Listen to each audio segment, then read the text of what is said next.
कन्या लगन के चार्ट में हम राहु और शुक्र कंजक्शन को लगातार डिस्कस कर रहे हैं। इस वीडियो में आपके अष्टम भाव के लिए अब विचार करेंगे। अष्टम भाव की बात आती है तो यहाँ मेष राशि में आपके राहु और शुक्र अब स्थित हैं। देखिए, जब जब भी मंगल के घरों में, सूर्य के घर में या कोई भी फायरी साइन में जब भी शुक्र स्थित होंगे तो वहाँ वो उतना ज़्यादा कंफर्टेबल नहीं होते हैं। इस स्थिति में भी देखा जाए तो वो मंगल के घर में होंगे और यहाँ राहु जस्ट शुक्र से रिलेटेड जो आपकी क्वालिटीज़ हैं उनको काफ़ी मल्टीप्लाई करने का काम कर रहे हैं। तो अब आपकी रिलेशनशिप को लेकर या भोग विलास, लग्जरी को लेकर, ऐशो आराम को लेकर जो अपेक्षाएं हैं वो भी काफ़ी ज़्यादा मल्टीप्लाई होंगी। इस वजह से जातक अपनी तरफ से पूरा प्रयास करेगा कि वो अपने रिलेशनशिप में सेटिस्फाई हो, वो बहुत ज़्यादा धन, लग्जरी का या ऐशो आराम का जीवन में आनंद ले। लेकिन ये अष्टम भाव है, अष्टम भाव में ये जो स्थिति बन गई दोनों ग्रहों की, तो ये आपके लिए काफ़ी ज़्यादा प्राइवेसी लेके आएगी। ऐसे में आपका अगर पुरुष का चार्ट हो, उस केस में आपका कोई ना कोई हिडन रिलेशनशिप होने के चांसेस बहुत ज़्यादा बढ़ जाते हैं। स्त्री का चार्ट होगा तो उस केस में भी हालांकि ये चांसेस होंगे, बट वहाँ कोई ना कोई सेक्सुअल डिजीज होने के चांसेस भी उतने ही ज़्यादा स्ट्रांग होंगे। लेकिन यहाँ आपको मंगल को देखना होगा सबसे पहले। मंगल अगर आपके बहुत ही फेवरेट स्थिति में बैठे हैं चार्ट में या बहुत ही अच्छी स्थिति में बैठे हैं तो यहाँ आपको अष्टम भाव से उतना ही ज़्यादा गेन होने की भी संभावना होगी। लेकिन जब भी आप रिश्तों की बात करते हैं, किसी से अटैचमेंट की बात करते हैं, तो यहाँ उतने बेहतर रिजल्ट नहीं होंगे। शुक्र यहाँ पे आपके चार्ट में देखा जाए तो दूसरे घर के स्वामी और आपके नौवें घर के स्वामी होकर यहाँ बैठे हैं। राहु शुक्र का ये कंजक्शन आपको रिलेशनशिप वाइज काफ़ी उतार चढ़ाव दिखाएगा और आर्थिक रूप से भी। लेकिन ये कंजक्शन ऐसा कंजक्शन है जिसमें आप कुछ भी एज्यूम नहीं कर सकते हैं या कुछ भी बहुत ज़्यादा ऐसा एक्सपेक्ट नहीं कर सकते हैं कि आपकी लाइफ में जो चेंज आएगा वो कितना पॉजिटिव होगा या कितना नेगेटिव होगा। इसलिए यहाँ पर जो ट्रांसफॉर्मेशन है वो जस्ट बहुत पॉजिटिव भी हो सकती है तो बहुत नेगेटिव भी हो सकती है। इस केस में शुक्र यहाँ रेट्रोग्रेड नहीं होने चाहिए, क्योंकि शुक्र अगर रेट्रोग्रेड हो जाएंगे तो आपके सेकेंड हाउस के लिए और आपके नवम भाव से जुड़े कार्यों के लिए आपको बहुत ज़्यादा मेहनत करने की आवश्यकता होगी।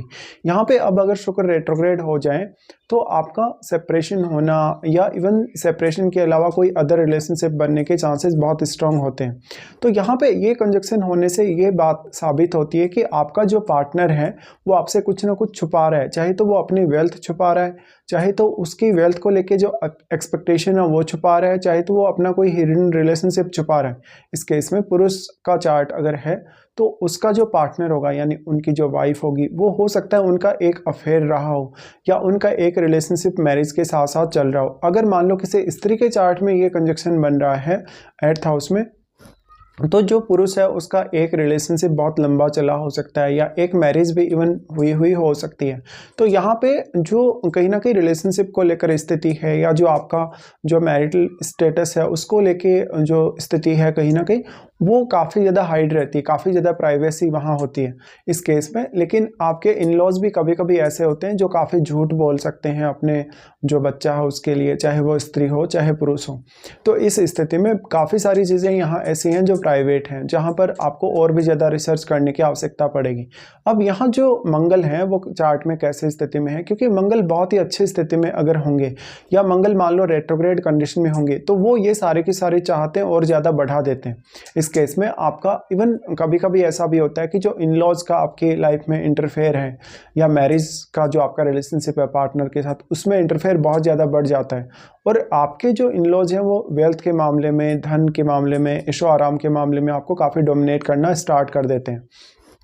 इसी वजह से अब आपको पार्टनर की फैमिली या अपने पार्टनर पे डिपेंडेंसी कम से कम रखनी चाहिए। अगर आपका पुरुष का चार्ट हो तो स्पेशली आपको फॉलो करना ही चाहिए, तभी जाकर आप अपने रिश्तों को और अपनी अपेक्षाओं को काफ़ी ज़्यादा बैलेंस में ला सकेंगे।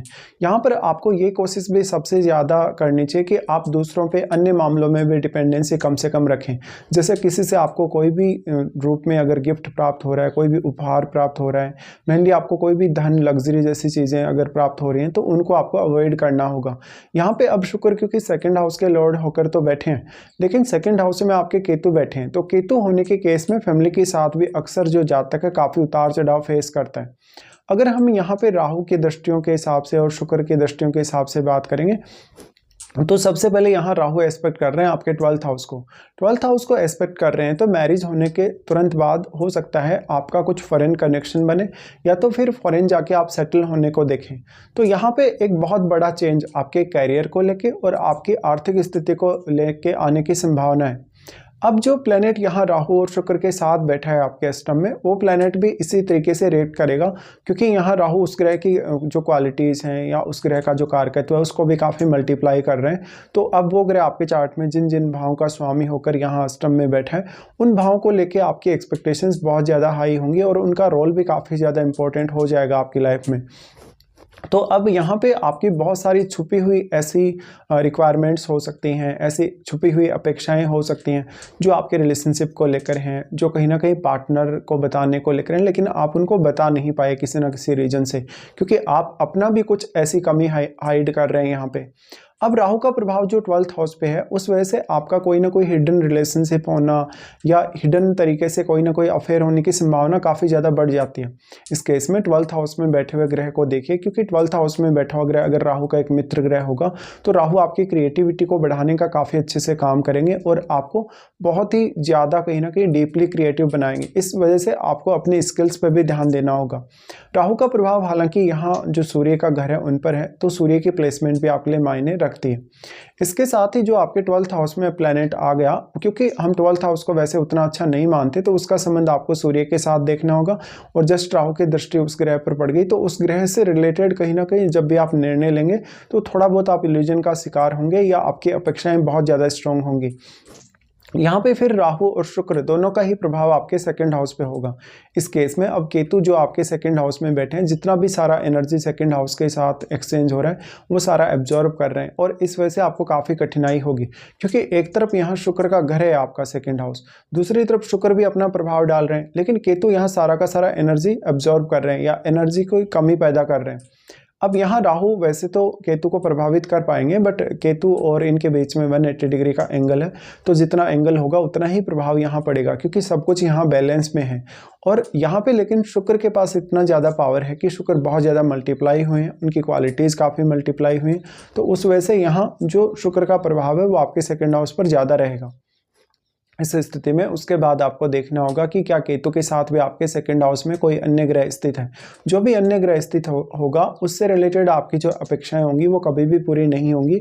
अक्सर आप कुछ ना कुछ अपने आर्थिक रूप से जब भी फैसले लेंगे तो काफ़ी कंफ्यूज हो जाएंगे, फैमिली के साथ रिलेशन को लेकर दिक्कतें होंगी और साथ साथ में कुछ अन्य मामलों में भी। तो यहाँ पर आपका जो फाइनेंशियल प्लान है या आपकी जो आर्थिक स्थिति है उसकी प्लानिंग आपको बहुत ही अच्छे से करनी होगी। उसके बाद राहु का प्रभाव आ जाता है आपके 4th हाउस पे। देखिए राहु 4th हाउस पे जो प्रभाव डाल रहे हैं, यहाँ उनका अब ये नीच का घर है, ऐसे में वो परिवार के सदस्यों के साथ आपको काफ़ी डिस्प्यूट करवा सकते हैं, आपको परिवार के सदस्यों के साथ काफ़ी अनबन करवा सकते हैं। हो सकता है कि परिवार के लोगों की जिम्मेदारियां आपको उठानी पड़ें, परिवार के लोगों के साथ फिर भी आपकी उतनी अच्छी अंडरस्टैंडिंग ना हो या आप उनसे थोड़े डिटेल्स से महसूस हो। कहीं ना कहीं राहु का प्रभाव 4th हाउस पे होने से आपको बहुत ज़्यादा धन, लग्जरी, ऐशो आराम की इच्छा होगी, लेकिन क्योंकि ये राहु के लिए नीच का घर है तो आपकी अपेक्षाएं पूरी नहीं हो पाई। अगर मान लो 4th हाउस में कोई फायरी प्लैनेट है तो उस केस में परिवार के सदस्यों की हेल्थ को लेकर बहुत ज़्यादा खतरा होगा और आपसे रिलेशनशिप को लेकर। तो इस तरीके से ऐसा राहु शुक्र का कंजक्शन आपको बहुत ही हिडन तरीके से, बहुत ही ऐसे आकस्मिक तरीके से यानी धन लाभ दे सकता है या रिलेशनशिप में लाभ दे सकता है। बाकी यहाँ आपको अपनी महादशा और अंतरदशा के हिसाब से विचार अवश्य कर लेना चाहिए। आपको जैसे मान लो अगर राहु की महादशा है या इवन शुक्र की महादशा है तो ये सारे के सारे प्रभाव आपको काफ़ी स्ट्रांगली देखने को मिलेंगे।